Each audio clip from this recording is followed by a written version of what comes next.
Boom. Here we go. All right. Episode 12, VIP guest on tonight.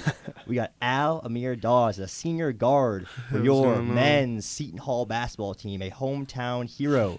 From the town over in Newark, New Jersey, Al-Amir attended and played at the Patrick School. Yes, sir. Yes, where sir. now Seton Hall head coach Shaheen Holloway also calls his high school alma mater. Al-Amir was an ESPN top 100 recruit out of high school for the 2019 signing class, and took his talents and started his college playing career at Clemson University, where he averaged 11.3 points, 2.8 rebounds, and 2.3 assists per game as a junior. And then he left Clemson with 867 career points before entering the transfer portal and coming back to his home state to become a Seton Hall Pirate. Last season, in his first season at the Hall, Al-Amir was twice named to the Big East Weekly Honor Roll, led the Pirates with 12.6 points per game, minutes 31.4, and field goal and 3-point field goals made with 78. On top of this, he was the first Pirate to lead the team in scoring in his first season since Eugene Harvey in 2006 and 2007. It's a long time. Yes, sir. And only the short time here at Seton Hall, Al-Amir has already made a phenomenal impact both on the court and off the court as well. We know this man is extremely busy with everything he's got going on, especially with the long-awaited college basketball season about to begin. So we will get right into it. Without further ado, Al-Amir Dawes. Yes, Well, sir. Yes, Thank you sir. for coming Well, on. welcome Thank to you. the Thank you. studio. Appreciate it. Thank y'all for having me. Yeah, it's been a crazy day being a college athlete all over the place. But, hey, we love that you're here. We appreciate your time. We know that you got a lot of things to focus on, whether it's on the court and in the classroom. So, first things first, how are you? How's your day been so far? Just really talk about what's been going on today. Oh, man, thanks for asking. I've been good. Just getting ready for the season. First game Monday. Yep. And, I just been in the gym, man. Just in the gym, keeping my head down, trying to work on all aspects of my game. Trying to be there for my team and make sure we right, make sure we in a good headspace, and just surrounding myself around them a lot, and just like I said, just getting ready for the season. So. Yeah, we're all excited to see it here. Obviously, WSOU, one of the media outlets that covers all your games here on campus. So you had a scrimmage last week against NJIT. Talk to us about that experience. What was that like for you? What were some of the key things that you guys were focusing on? Just the battle. We just trying to get that mindset instilled in all of our guys, just to go out there and just work hard. We got a lot of guys, a lot of young guys, who's talented, and like Isaiah, and we got DT, and the rest of those guys, and we just want them to get the system down pat. So that game was just to get our feet wet, and it's our first time playing with each other, with the younger guys, and coming off of last year, it was a okay year for us, but we emphasizing the more of like the winning, trying to bring the winning culture back. So that game was just to figure out what we need to do, and figure out how to play, figure out other people's tendencies and all that, and just trying to figure everything out as a team. Yeah, I'm extremely excited to watch it this year. You got to play against former assistant coach Grant Billenmeyer. What was that like? Did he know some of the things that you were doing in that scrimmage because he's been around the Seton Hall Pirates for so long? Yeah, half and half. I mean, going into the game, we really didn't want to, put out a lot of our plays. Yeah. Mm-hmm. So, we came out there with the mindset of just going with, like, stuck to our three plays, and we were just going to. But, yeah, it's funny that you said that. He got a lot of plays that we run. Oh, so, really? Like, yeah, That's interesting. Yeah. So we when we was guarding them, like we see them go through the same, motions as us, running the same stuff, and we just kind of like, oh yeah, that's similar, that's familiar. Recognize that. Yeah, We've seen that somewhere before. Yeah. That's interesting. So you obviously don't play them in the non-conference schedule. You have your season opener next week against St. Peter's. Right. So what are some of the things that you're looking forward to that home opener? Number one, I'm looking for the fans. It's nothing like the Seton Hall fans, especially since me coming back Absolutely. home, and that's one thing that I realized, like right from the gate, was the fans. You know what I'm saying? So just want to see the fans again, and I know we're gonna put on the show. We've been working hard, like I said. Our group of guys has been getting a ton of work done, and we just want to come out there and give you guys like a little show. Absolutely. Yeah, that's it, man. What were some of the you said coming back home, and what are some of the things that you've got to experience being home? The family's able to come more, obviously, yeah? Yeah, for sure. And that's probably was that one of the key things coming back to Seton Hall when you were making Yeah, that was a decision? part of it. That was definitely a part of it. Me just to play in front of a lot of family, a lot of friends that I grew up with, and just the family. That part, that was a part of it. So yeah, just being able to play in front of the family is always a blessing. So I'm glad I got to do it. Yeah. It's a great comparison. I know Luders is from Massachusetts, so okay, a little bit farther of a drive, but I'm right here from Jersey as well. I'm from Pequannock, New Jersey, about 40 minutes-ish away from here. Okay. So getting to know that my family has the opportunity to come to every meet, it's special to me. It really is, because I can see them up in the stands. I can pick them out and say, hey, there's mom, there's grandpa, and now I can go roll. Yeah, and plus, obviously your games are so televised and whatnot, so your family we see you on television, ESPN, whatever. But I know for some other sports around here, it's only if only the games are close, then their family can come. If the games are cross country or down south, whatever, it's not as easy. But to have the availability to have your games on television is great, because your family can always watch it no matter what. Always crossing people up, shooting threes, the whole deal. So yeah. Do you have any friends and family that still go, whoa, he's on TV still? Or now that you're a senior, is it more like, oh yeah, he's on TV, he's always playing? That's a good question. Yeah, I got a couple of family members that always be like, man, he's on TV. Still reminisce about the times of me being younger and me being around. I mean, obviously I'm not around that much more because I'm Sure. Yeah. But yeah, I still got some of them family members that just be like, oh, yeah, like wow, he's on, he's doing a good job. He's doing our family a good deed. So yeah, man, I still got a little bit. And then my grandma, cause she's been going to all my games, even when I was in Clemson. Oh wow. Yeah, and the crazy a fact is, when I went to Clemson, she went up with me. She was no way. She lived in a town an hour away, Okay. called Greenville, and she was there throughout my whole 3 years at Clemson. And me being in Clemson, she was there. That's awesome. So every home game, she was there. And I think if I had to say who was that family member that'd be like, I know, it'll be her. You know what I'm saying? So yeah, I'll say my grandmother. Yeah, for sure. Yeah. Oh man, that's so special, and what a cool thing that you're making your family proud, and I can sense that wow, you're on television, you're doing a lot of good things, and it's representing your family, Sure. And the fact that your grandmother came down with you to South Carolina, hey, I'm doing good things down here, and now we're back home, we're doing it again. She's back home.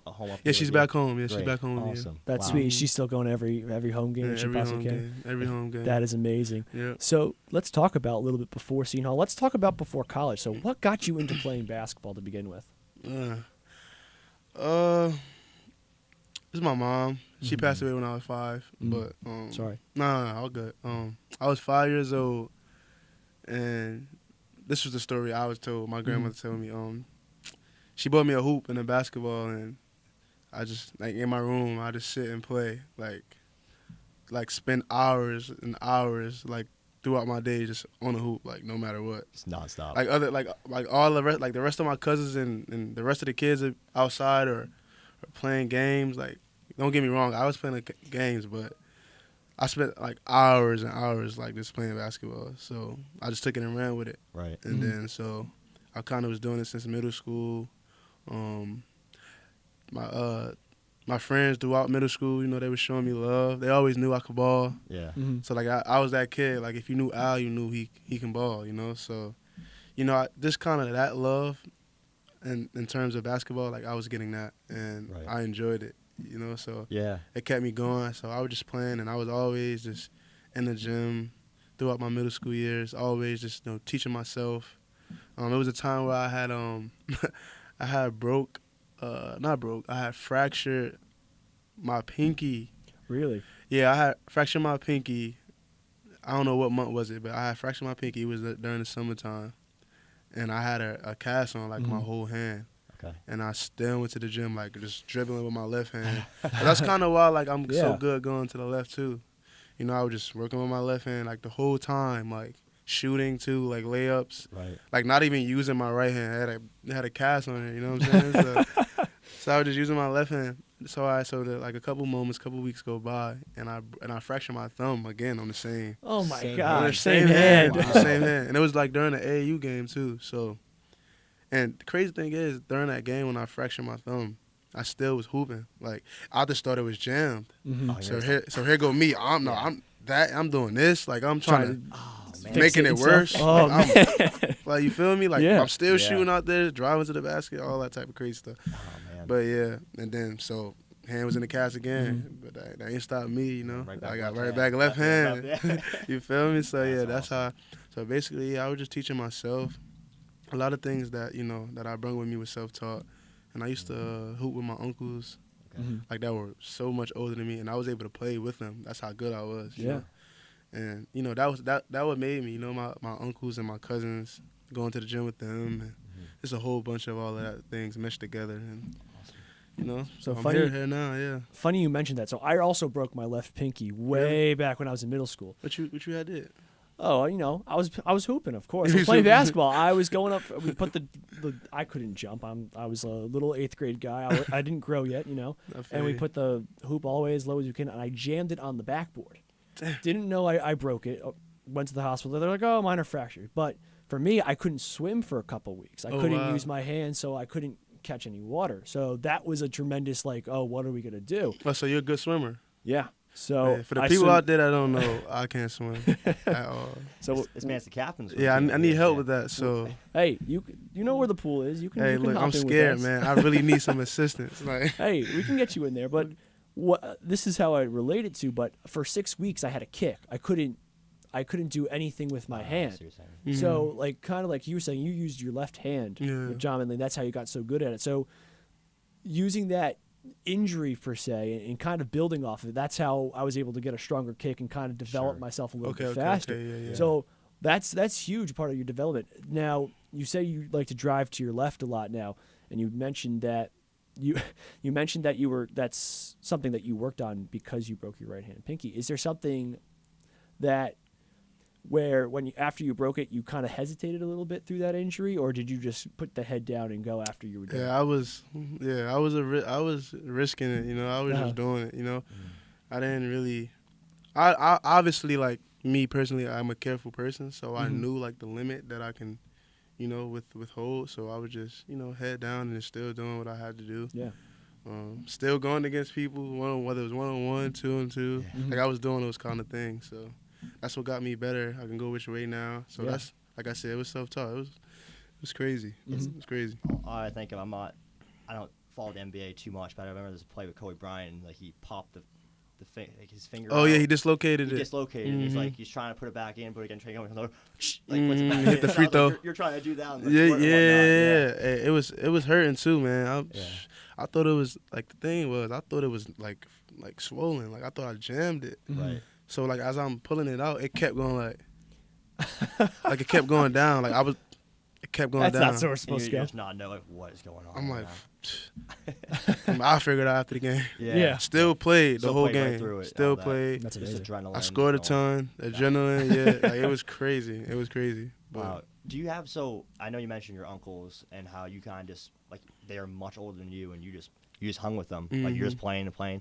Do you think that was the main reason to why you got to as good as we were today? 'Cause you're playing with much older people. And yeah, your uncles and whatnot? for sure. They taught me how to, just pretty much like go up against anybody, no matter how good they were. Pretty much taught me how to compete. Right. You know what I'm saying? That was Yeah. like the competitiveness that we had as a family. Go out there and he kick on me. I take it on the chin. Like, Yeah. come on, like it's bigger than what I'm saying. Because they knew the route I wanted to go. Right. So. Mm. Like, you know what I mean? So they were just telling me like, yeah, this is how it's gonna be. Like some days it's just not gonna be that, and then some days, But like as far as the competitive nature, like they taught me that. So yeah, that was a huge part of my life. Yeah. Huge And part.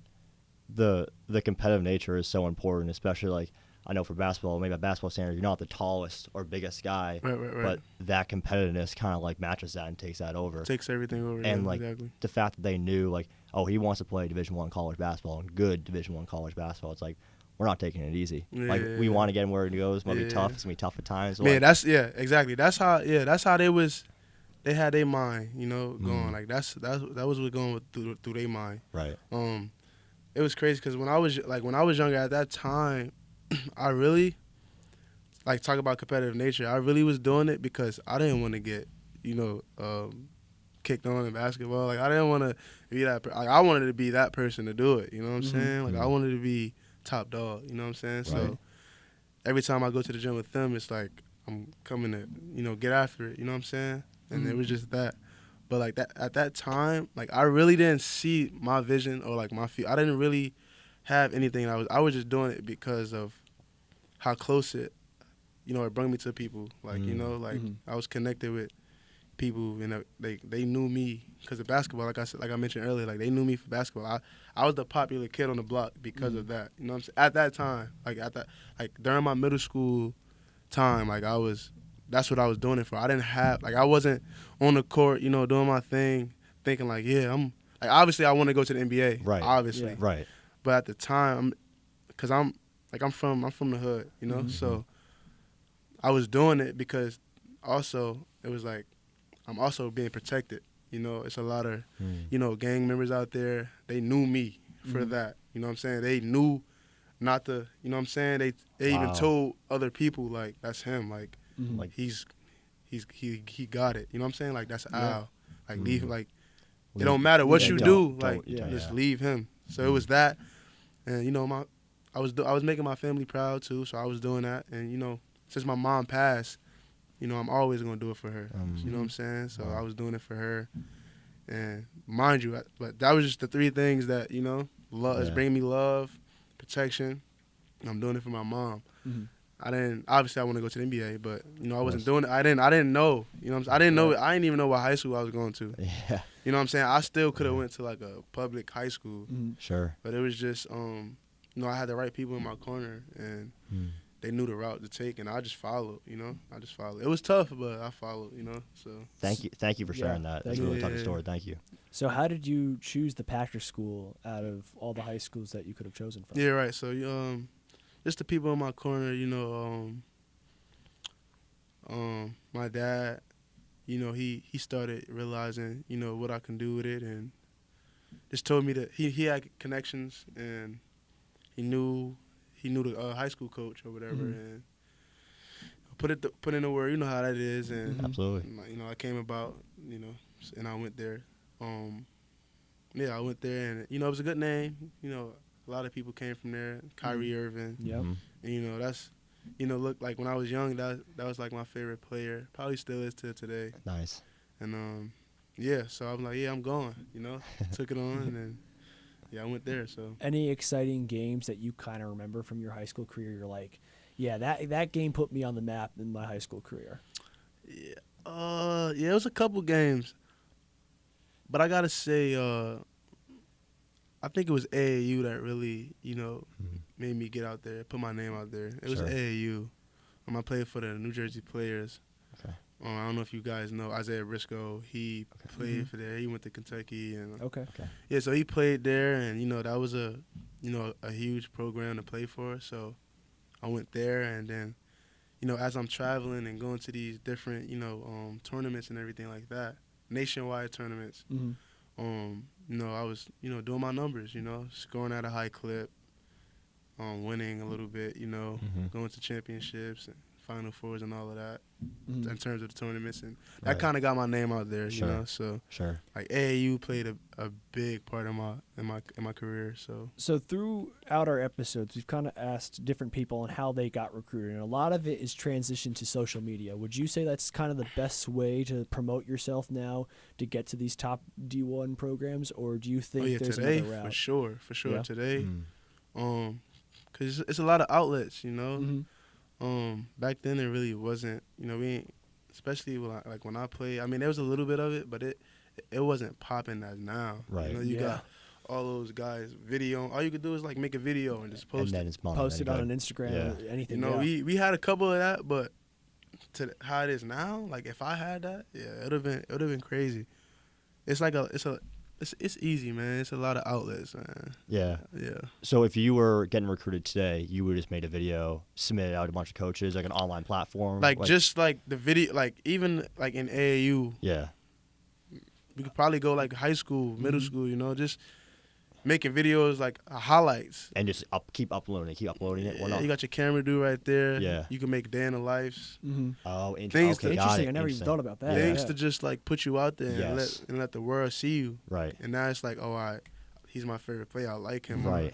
Right. You know, it's like I'm gonna follow him and like stuff like that. I feel like it's popping today. You know, like I wish I could have did that. And I'm starting to do it. Like I'm starting to do it or whatever. But I'm halfway through college trying to focus on the pro level. So it's like Sure. I'm not really spending too much time on just grab a guy and like let's do this. But I'm trying to. But at the same time, like way back then, it was a couple people doing that. But at a rate that it is now, It's insane. It's insane, yeah. I was just say with all the NIL stuff going on right now, Especially with NIL, name for image sure. likeness. Like if you can just put on a day in the life video, I've seen so many of those on YouTube and whatnot. You put those on, you get different brand deals. Like your name just gets out there and probably turns and turns and turns, and you probably understand that. But I think for now, at least where we're in 2023, like that seems like the route across all sports, maybe not even just in basketball. Facts. Yeah. Mm-hmm. Would you said putting up your numbers before? Would you say that's mostly scoring, or would you try to highlight specific aspects of your game? Like for you obviously a scorer here. Right. Would you try to highlight, like let's say you're predominantly assister, would you highlight those assist numbers and like on those highlight tapes show more of your assists, or will you kind of show your overall? Oh yeah, game? I was diamond out there too. Oh, I know. I know. I was diamond out there. I was diamond out there too. Obviously, that's what I'm really, progressing and working on now. Well, since I've been in college, but yeah, I was doing a little bit of everything, rebounding. And that's the thing I got to do too, that I've been focusing on and trying to, get better at, is to, do it on all levels. You know what I'm saying? Like rebounding. Okay. Assists. I mean, I can do it, but I got to do it at a higher rate, and that's Sure. what I'm working on too. So. Sure. But yeah, in AAU, I was dominant folks out there. I would have loved to see a high school highlight tape of you coming out of college. Yeah. It would have been insane, especially to today's caliber of highlight tapes, where right, you were yeah. seeing it all over the For place. sure. It would have been nuts. So that's trust me too, man. Me too. So that's a perfect transition for kind of our time here at Seton Hall. Sure. We mentioned before you're transferred from Clemson, but I want to take it a little bit bigger of a transition here. So what was the biggest transition from you from high school basketball to college basketball? The biggest transition for real was, I would say, just the time management. Like waking up in the mornings and doing a bunch of stuff, not getting back to like 5, 6, and then doing the extra stuff. Right. Just that, and the pace I had to get it down a little bit, but that wasn't too much of a difficult thing to do for me, because I was always a fast. Sometimes I had them play, like when I was coming out of high school, I always had plays. I'm just running around like a chicken with his head cut off. So the pace wasn't too much of a difficult factor for me. Got it. But it was just time management. It was just time management, and that took a while for me to get. Right. Knowing how to, knowing when it's time to go to sleep, like everything. You know what I'm saying? That's 100%. And it was kind of biting me in the back. Oh yeah. Because I was bad at that. Like I'm a type of person that can't even sleep sometimes. Like I just can't. Like I'm an owl, a night owl. That's crazy. Yeah. But this is the time management, like classes. You got tutors. You got before all of that, you got weights to start the day. Oh yeah. Getting up at like 6, like what I'm saying, and then it's class, then individual stuff, then practice. So it's a lot. It was just time management, but it wasn't too difficult to understand, and I feel like everybody has to get that down. Right. So it was just the time management. Yeah, that's a thing with this podcast. We want to kind of like highlight like how hard all the student athletes and all the sports, especially for you with basketball and all the things that you do on and off the court, how much effort that takes, and especially to stay disciplined, what you're saying with the sleep. Because when you have weight training in the morning at 6, 7 a.m., and then you're going extra hours at night, which you're doing shooting shots and all that stuff, getting the team right, like that's a lot of demand on your body, and then to get the sleep on top of that. Like sometimes you might not even have time to do that, like to work out at the end. You probably need rest. You've been going at it Smart, all day, so sometimes it's a lot of that. And like me, when I was in like my freshman and sophomore year in college, like I had to understand that. Like I wanted to just do everything, but like sometimes I think something wrong with me the whole time. It's like I'm not getting that much sleep. You know what I'm saying? So Yeah. sleep is a big part. So what does a typical, you kind of touched on it here before, but what does a typical week of practice here look like under Coach Shaheen Holloway? You've been in 2 different programs now, so what is one of the things that you like about his practice week? His practice week is, not too much different from, what I've been in and been through. It'll be like I said, it'll be 8 or 9 o'clock weights. Okay. Then you have class. I had 1 or 2 classes. Then after that, you'll have practice. Sometimes it'd be 1:45, or sometimes it'd be like 2:30. And then, so before that, like after class, I'm running back, and I'm getting treatment, a little bit of treatment, and just warming up before it get taped. Yeah. And then you head out to practice, and then after, for me, like a day in the life, I'll get treatment after. Spend like an hour or something, just getting treatment, and I eat, and I relax a little bit. Then I'll come back at night just to shoot and just Nice. do like a lot of skill stuff. Not at 100 miles per hour, just at a like a moderate speed, just feel reps and everything like that. And then I go back, and that's my day. I pretty much go back, get something to eat again, and go to sleep. I might wake up and eat again. But if I can't sleep, for sure. Yeah. You know what I'm saying? And do it all over again the next day. Do it all over again the next day. But sometimes, I like after practice, after the treatments and stuff like that, sometimes it just be a straight chill day. Like I'm chilling, getting treatment. Yeah. Go back home, chill. Just lay down, let the legs get some rest. I be running around, man. I be running around that court. Y'all gonna see it. Y'all gonna see it, man. I be running around that court. So we can't wait to see it. Yeah. I definitely noticed it. At least you're everywhere, man. You're everywhere, and it's really insightful. You're saying you're emphasizing a lot on the recovery, like taking your rest, like getting your sleep, like getting your treatment. And that's an important thing. Yeah, and would that be something like you would tell your younger self, like, hey, like emphasize that more? For sure. That'd be the thing. Yeah. For sure. Yeah. Like I said, I was running around a lot my freshman and sophomore year. Yeah. Like running around like, okay, I'm done with practice. I'm done with, like, sometimes I wouldn't even get treatment because I feel like I was good. Right. But that was just the young me, just ready to roll. Like, here we just go. ready to roll. Yeah. And then I'm like, I'm on my feet walking around. I thrift. I was thrifting out there. That's where I started thrifting and stuff like that. Got it. I do that. Just hanging with my friends. People that I met outside like the court. You know what I'm saying? There's regular people that go there. I was hanging with them a lot, just chilling. On my feet a little bit too much. But if I had the mentality that I had now, I'd be way better. Just off of like my body. Right. Not even my game. Right. Just my body. Because you need your body. Like, you need everything. Right. You need everything to work. You need your mind to work. You need your body to move. You know what I'm saying? So, yeah. Oh, for sure. People think about, like, going hard in practice, but, like, I think one of the terms in our coaching staff is like, go hard with your recovery.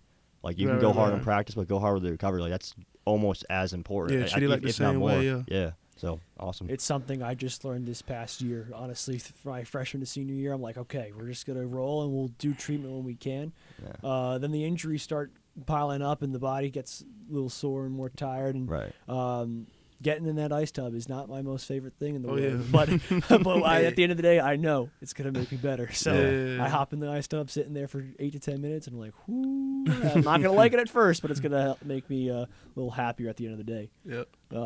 So has there been a game here at Seton Hall, whether it's been non-conference or conference play, that has been the most electric atmosphere that you've been a part of here at Seton Hall, especially at the Prudential Center? I'm thinking of one on the top of my head that I want to see if we have the same one. UConn. Yeah, it was UConn last year. Yeah, funny story about that. We had a swim recruit, so it was me and like 8 guys. We all came to the game, and first half goes by, and 6 guys leave. It's me, a freshman, and the recruit. We're like, we'll stay for the recruit. The faithful fans right there. The faithful fans. Yeah, right? respect to him so right there. we make the I like comeback, and I'm texting in the swim group chat, you guys are never allowed to come back because apparently you're the bad luck charm. So make sure you stay out from the fun. And they were fuming afterwards about leaving that great game. So Yeah. that was the best atmosphere, you think? That you've had so far? Yeah. The crowd was crazy. I think it was like a sold out game, wasn't it? I think I so. believe it was Yeah. sold out. Yeah. Yeah, it was crazy. That was like probably like the first time that I was like, yeah, like Pirate fans is crazy. Yeah. Uh-huh. You know? Yeah. Like, they crazy, and that's what I've been missing, you know, and I can't wait to see it again. So yeah, it was definitely the UConn game. Oh, for sure. They be electrifying out there for Yeah. sure. I remember my freshman year going to the games and just seeing how many like non-Seton Hall college students that go to the games, like just regular people like around the Yeah. area. I'm like, wow, that's really cool. You Like see, it really just be like New Jersey. yeah, Yeah. 100%. Like New Jersey, and that's crazy. Like New Jersey as a fan base, not even just the Pirate fans, you know. Right. Like just Jersey, you have Jersey everywhere, so it's like you see blue everywhere. You know what I'm Right. saying? Yeah. So it was like, yeah, I can I'm get used to this. Yeah. I'm excited for that Rutgers Seton Hall game though this year. Oh yeah, it was. It was at their place last year. Yeah. What's crazy is like this. Look, when I first came here, even when I was younger, I used to, like before I went to college, when I was in high school, Mhm. I used to work out here a lot, like downstairs in the auxiliary gym. Oh Yeah, wow. yeah. Okay. I used to work out there a lot, like every day. Mhm. Like, I used to see Miles Powell. I used to see Oh no way. like Miles Powell, that's my boy. I used to see everybody. I used to be around Kevin Willard. Mm-hmm. Oh wow. Like they thought it was crazy to the point where they thought that I was like soon I was getting out of like high school that I'll come here because they was like I'm always here. You're always here, And yeah. it was true. You know what Right. I'm saying? Like seeing like that was like Seton Hall has been my first offer. Oh wow. You know what I'm saying? Yeah. So they kind of thought, you know, but that's another conversation for another Yeah. day. Yeah. Yeah, what I was saying, yeah. Like when I first got here, I didn't know like the rivalry. I didn't know how crazy it was. Yeah, I knew same. that, like I knew we would have like that's our rivalry, right? Like Right. Rutgers. I didn't understand like so much behind it. Like it's way bigger than that. Oh yeah. It's way bigger than that. Like people actually going insane. Like, but like so like last year, like my point is last year, like heading to that game, Mm-hmm. like a couple hours right before it, you know, we getting amped up or whatever. I'm like, yeah, all right, yeah. You know, like we gonna Yeah. beat them for sure. Yeah. But it's like, all right, cool. You- But like everybody else, like, yeah, we gotta, We got to you lock know, in. yeah, like we need this. Like, I'm like, yeah, facts. Like, let's do it. Yeah. But I'm like my energy was there, obviously. Yeah. But I'm saying Right. like it's just Not they, to that level. yeah, like the seat, like this, it's just different. Like, Yeah. like Well- it's something that I don't know. I'm trying to figure Mhm. out like, Right. Well, get ready for it this year because the last time they were home. yeah, was- we here We're this here year. this year, which I'm excited for. The last time we were home, I was there, and the whole lower bowl was filled. And then on where where our student section's on the one side, Yeah, that one the side, whole opposite side was red. It was a sea of red, like throughout Prudential. Wait, so our side was blue and that side was yeah, red? it was like split 50-50. They opened the upper bowl to student section. That's how filled it was in the student section. It was nuts. No one sat up in the student section. They all came in the stairways and were standing in the stairways. jeez. I was one of those guys standing in the stairway the whole game, just watching what was going on, and then just the back and forth because we would go on a run and the Hall chants would start going, and then Rutgers would go on a run and the I think it was the RU chants would start going. The Back very and forth. lame, Yeah. quiet Rutgers RU chance to get going. But Not- there was also a section to the right of us, I think, that was just red. So Yeah. it was a weird thing where it's like you're used to when we have a Seton Hall home game, it's all blue everywhere. Not a lot of fans travel. Maybe Providence fans travel pretty well. I was at the Providence Seton Hall game last year at for home. sure. They I've seen a travel couple. pretty well. I've seen a But couple, Rutgers, yeah. obviously, you're 45 minutes away. They come out. So Yeah. star that one, Seton Hall fans, Yeah. because we got to make sure that whole Oh yeah, stadium for is sure. blue. We're gonna get that dub. Oh, Don't I worry can't about make it. it We're three. gonna get it. Make it the three-peat. Yeah. Make it the three-peat. So talk to us a little bit about your thrifting experiences. You mentioned it a couple times here now. Is that a way for you to kind of just ease back from the basketball life and kind of just have some downtime to yourself? Yep. That's it. It kind of started my freshman year. I was trying to, do some things. I didn't think I was dressing at my best. You feel me? Looking back now and then seeing now like where I'm Right. at as far as the transition of like me trying to, dive a little bit into the fashion world. Mhm. I was not as good. Like I was just trying stuff. I look at my pictures on my phone, and be like, what I was thinking. Like, that's so trash. But it started my freshman year, probably like towards like the middle and the end of my freshman year, because like that whole beginning was just me figuring it out and figuring who I am outside of basketball. And Clemson did a good job of like helping me, you know, as a young man, figuring out, you know, what else is there to do that can like, you know, attract my attention and you know, make me, you know, happy or whatever the case may be. So yeah, I was just so that whole beginning was just figuring it out. And like I went about it as like it expressing myself, like who I am. Right. You know what I'm saying? And just was trying stuff on. So like my theory on that is just like for me personally, whenever I thrift, I just go and just get and select like individual items. Like I just I'll go in a store and I'll see like that's like a jacket that I like. I'm like, cool, I'll snatch that. Like this whole bunch of random stuff. Like it's not like, you know, people out there that go and they shop and they get an outfit. Like I don't do that. Like I shop and I grab individual stuff that I like that grasps my eye. You know what I'm saying? I'd be like, yeah, I like that. Let's see what I can do with that one day. And then you know mismatch it with different things. I mismatch it with like stuff that I be getting like whenever I go the next time. Oh, so you're never wearing the same outfit twice then? Yeah. That's what I've heard on the streets. I mean, like people, heard from David Gabriel. He said you never wear the same thing twice. Is this a true statement by him? Yeah, it is. I mean, like, say if I'm going to class, I have like sweats on and just a jacket. Like I don't like when I'm going to class, like especially like if I'm just on campus, like I won't really like try to, you know, dress up or whatever. I'm just going to class. I'm going to the gym. Right. Like my times in a day is spent on just like practice, gym, class. But like on the weekends and stuff like that, when I have free time, especially like before preseason and stuff like that, I was doing a lot of thrifting. I was wearing like different stuff like each day. Oh yeah. But yeah, I like that's my theory of like on fashion. I just use it to express myself. I feel like, you know, I feel like a lot of people should do that. I think they are now and today. Nice. And you know, it allows me to just be different. You know what I'm saying? I don't never want to, you know, be the same with other people and how they dress and different things like that. Like I want to be different, so I thrift because it allows me to be different. It allows me to express myself, express the type of person that I am. Like I'm a very chill, happy, just, you know what I'm saying? Yeah. Like, vibey person. Like I want everything to just be vibes. You know what I'm saying? So, absolutely. So I just go and I just get individual stuff, and whether I go like, let's say I go 3 days, I go thrifting like 3 days out of a week. Like during them 3 days, I get different stuff each day. And then it's like when it's time to go, like chill or like hang, you know, do whatever. Then it's time to like put it together. I see you like, boom, then I just put it on. I'm like, all right, cool. Sometimes I'd be like, nah, let me just switch. Like the top might not go with like the hat. Like it's just stuff like that. You know, like I get the hats, bracelets. You know what I'm saying? Earrings. Yep. You know, shoes.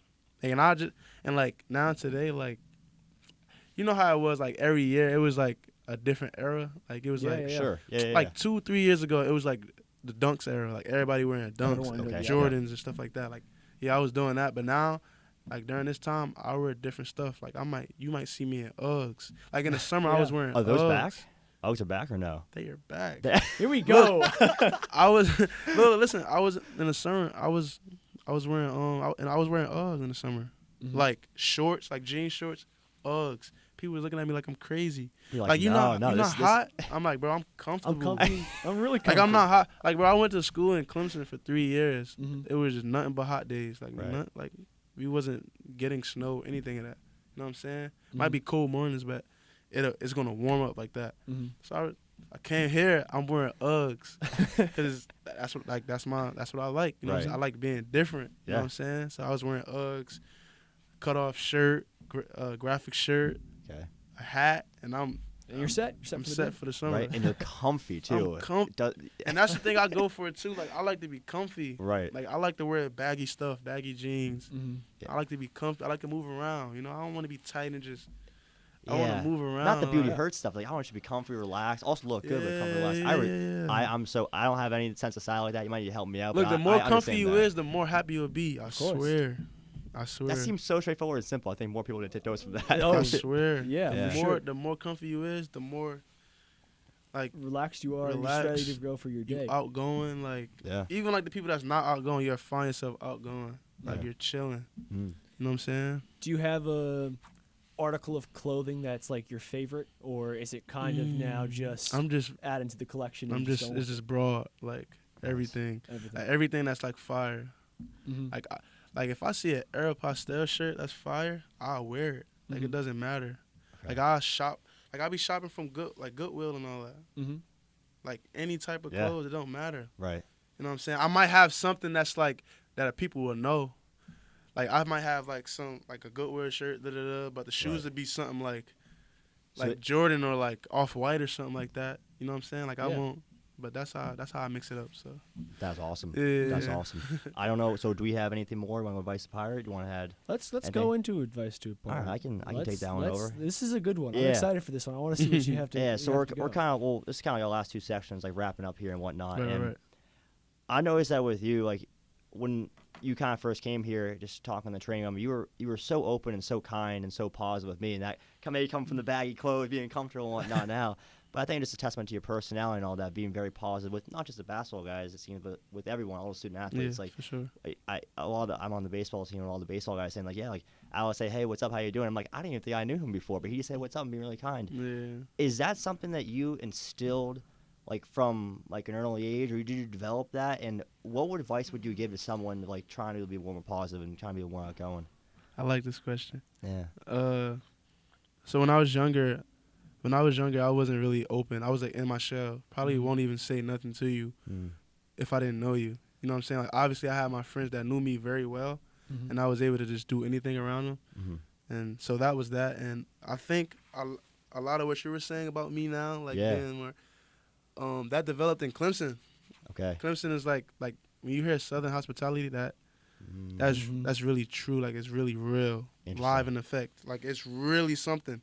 And like being there them 3 years, that's all I was getting. No matter like where I'm from, no matter like how I dress, it's like they accept you for you. Mm. They're gonna say what's up no matter if it's a good day or a bad day. Like what's up? Like what you doing? Like how was your day? Mhm. We chilling by the boat later tonight. You wanna come? Mm. And I'm like, sure. Yeah.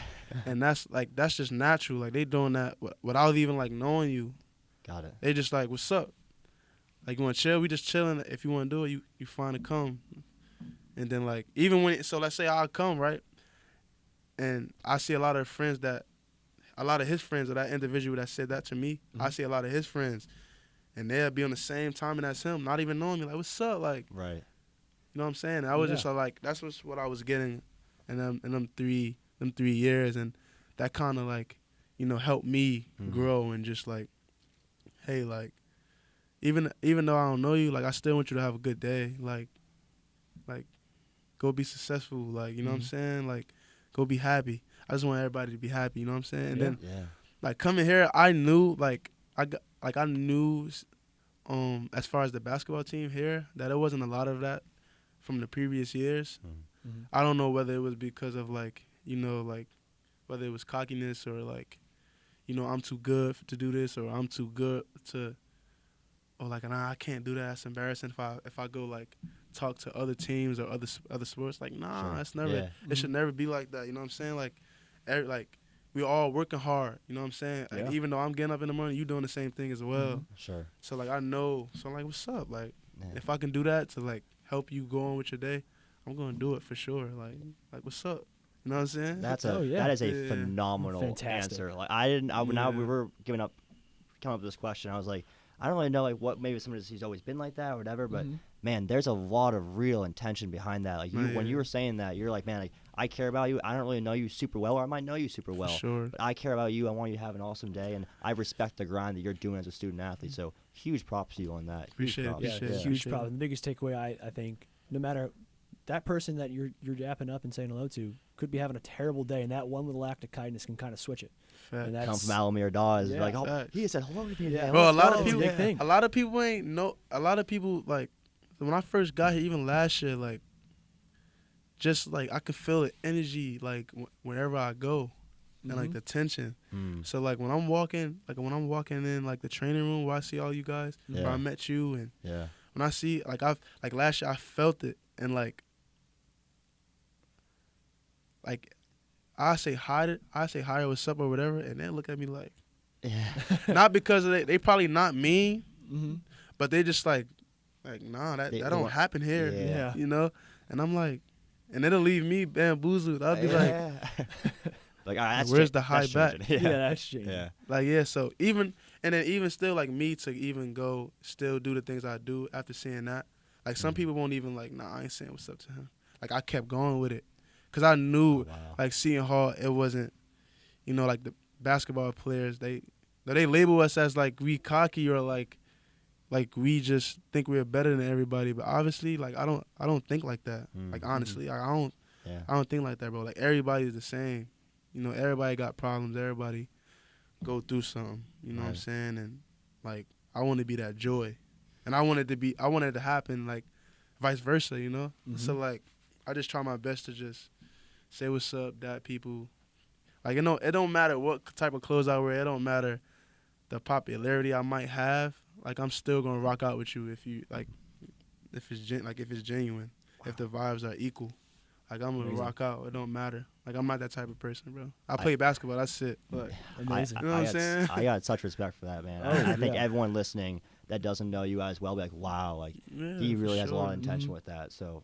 I'm a lost words. Yeah, really. amazing answer, and thank you for that. And we're gonna enter our last little segment here. It's called Walk the Plank, and I kind of touched on it before. They're quicker paced questions. Yeah. I hope you're ready. I got some burning questions on my mind here. I think I'm ready. You think? Yeah, okay. Let's just go. Favorite pregame meal? Oh, that's easy. Pizza. Pizza? What kind of pizza? Just plain pizza? What we so I like the Trat. Trat is like my best go-to. Oh yeah. It's like my favorite store that I go to every time. Like every time. Like the amount of pizza I eat, like if you guys witnessed it, you'd be like, nah, this man crazy. He's gonna drop 30 points just around like, a whole pie. I can eat pizza like every day, every second. So the Trat, I like Trat. I think pizza, like my go-to is pizza. Awesome. Okay. Funniest team member on the Seton Hall men's basketball team? That's a good question. Like on this team, we got different type of funnies. I mean, so you can have you can do a few answers. Yeah, I like. It's a couple. We got Isaiah Coleman, the freshman. He's funny in a way like what are you doing? Like that type of funny. Like he naturally funny just what he do. And then it's Kadari. A lot of people don't like see him and be like nah, or like watch him play and be like nah, I don't think he's a funny guy off the court, but he's really funny. Like it's just the stuff he say. Like he's like a clever funny. Like how can you say that? Like type of funny. You know what I'm saying? And then who else we got? It's them two for sure. And and the third one would be Sada. I don't know if I can't pronounce his last name. Okay. Sada. But yeah, it's Sada just because like of who he is. I think he's tried to be funny and it actually works. So let's say Sada. Hey, fair enough. We like the funny people here. Yeah. So your whole team is doing a dunk contest. Who would win? Isaiah Coleman. Yeah. Okay, Yeah. wow. He got bounce. Yeah, that boy could jump. That boy could That's jump. that's what we excited to see on the court. Yeah, that boy each could and every jump. day. When talking to David Gabriel, we kind of found out you have all different handshakes with all your different teammates. Teammates. Do you have a favorite one to do with a certain teammate, or it kind of all on an equal playing field? Yeah, the one me and Dre got, me and DeAndre Davis. Okay. Yeah, the one me and him has, I like that a lot. We kind of had made it last year. There's a couple of guys on the team that I got the handshakes with, but it's some that I didn't figure out what to do yet, but that'll come. Oh yeah, that'll come before Monday. I got time. I got time. But yeah, I like the handshake with the fellas before the game, just to let them know, like, you know, let's do it. We here. You know, I'm for you. Mhm. I know you for me. I got your back. You got my back. Yeah. It's type of stuff, type of vibe going there. Yeah. So Yeah. the one you got with Dre, like, is that like after a big point? Is that after a big one? You're walking back? Will we That's see like that- before will we the see that on TV? game. Oh, before the game. All right. Before the game ended off, when I see him around, what's up? If I see him around in the locker room, that type of thing. Awesome. Love it. Yeah. Love it. Do you have? Now we've talked about your thrifting. Do you have your best outfit before game here at Seton Hall that you can remember? Like, is there a specific game that you can remember? You put together something so good. Yeah. You're like, wow, I did that. It was the one. I don't know what game we played. It might have been like. It might have been Creighton. I don't know. I don't know for sure. But it's when I had. It's on my Instagram. It's when I had the. It's when I had the Skull Russell hoodie. I had a Russell hoodie. You guys know about the Russell? Yeah. I had a Skull Russell hoodie. It was black. It had like white smoked skulls on it. I don't know if it was smoke. I can't remember. But it was smoked skulls on it. And I had the pants that I'm wearing now. I don't know. But I had black pants, black denim pants with Jordans, the 50 for 50 Virgil black Jordans, and I think that was a tough fit that I put together. Like it was like, now that I'm looking back at it, it was mad quick. Like I didn't even know if it looked good until I took the pictures. Like it was a time where I was taking. It was like before we get on the bus. Like we all meet at the locker room. All the managers get the stuff with the equipment put on the bus. And I'm like, I got there a little bit early, and I had my dog Trey that went here last year. He was taking pictures of me. I'm like, yeah, take these pictures real quick. Let's see how it turned out. And it turned out mad good. Uh-huh. Yeah, I think it was a Creighton game. But yeah, that was my favorite fit. Well, we'll have to pull it year. up, and we'll put it on our social pull it up. media. Yeah, go take a look, man. We'll definitely put it out there. Take a look. That's definitely the look good, feel good, play good, right? Oh Is that how it yeah, works? I had a cut. I had to have one of those. All right, Nice. Yeah. last one from me. Describe your playing style in one word. Swaggy. Why swaggy? Love that. Like you said, man, look good, play good. So I just try to be, flashy out there. At the same time, I try to captivate and just do my thing out there. Mm-hmm. I say swaggy. Why not swaggy? Yeah, Swaggy. love that. Love it. That's a great answer. Anything else from you? You No, good? I'm all good. Do you want anything else you want to add on before we wrap things up? Man, shout out to Pirate fans, man. You guys Respect. really show the colors out there, man. Can't wait to see y'all this year. We're gonna rock it out again. Prudential Center. Start Monday, the first game. Yes, indeed. If you guys could come out.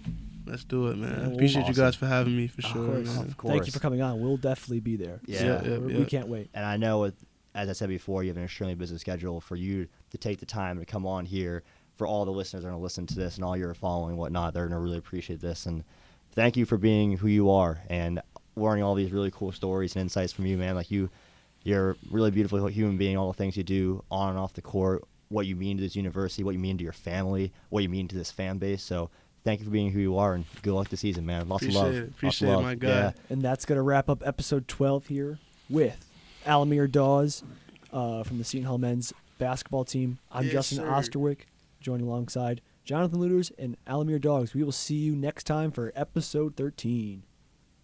Awesome. Yes, sir. Appreciate that, man. Yes, sir. Awesome job. Yes, sir. That was amazing.